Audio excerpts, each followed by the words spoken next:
Hello, today I'm going to talk about what to do in a time of temptation. Well, the book of James gives us some really great instruction. The first thing I want to share with you is don't blame God when you're being tempted. James said that no man is tempted by God, but men are tempted. And so he goes on and says, many of the temptations we face are because of things that we do and things that we permit. We also know that there is a tempter, the devil, and that we have to address him steadfast in the faith. We have to resist him. But these are things that James goes on and tells the church to do when they're being tempted. So when you're being tempted, do this. Let me read my text. It's found in James chapter 1. It's verse 19 and 20. So then, my beloved brethren, let every man be swift to hear, slow to speak, and slow to wrath. For the wrath of man does not produce the righteousness of God. Now, before I get into the 3 points that you can identify and I can identify in these verses, let me remind you that wrath is anger on steroids.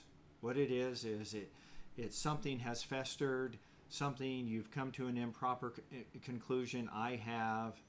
And we begin to act impulsively or carnally or according to the flesh, and we take matters into our own hands, and we end up taking vengeance in a situation or towards an individual.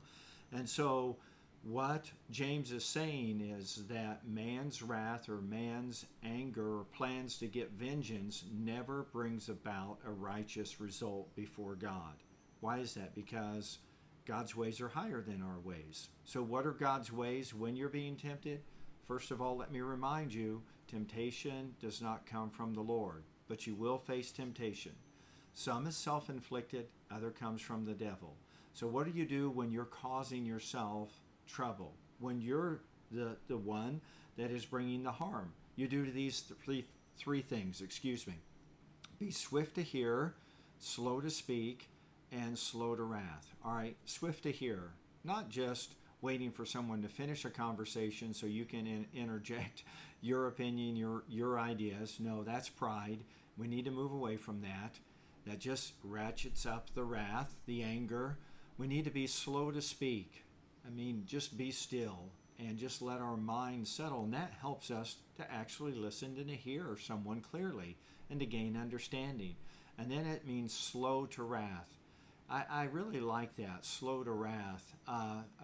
Too many times I know in my life, I've just let my blood pressure elevate too quickly, and it wasn't slow.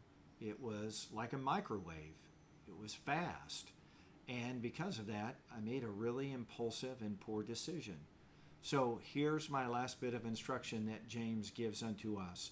How do we become that person that's swift to hear and slow to speak and slow to wrath? This is what he says in the next verse.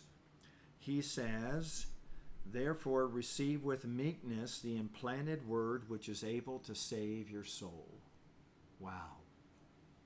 Instead of being angry, be humble. Receive with meekness the engrafted word today that's able to save your soul. Keep you from making poor and impulsive decisions that don't bring about results that honor God. So receive the Word of God. Let the Word of God work in you, and He'll help you with your hearing and your speaking and your temperament. God bless you.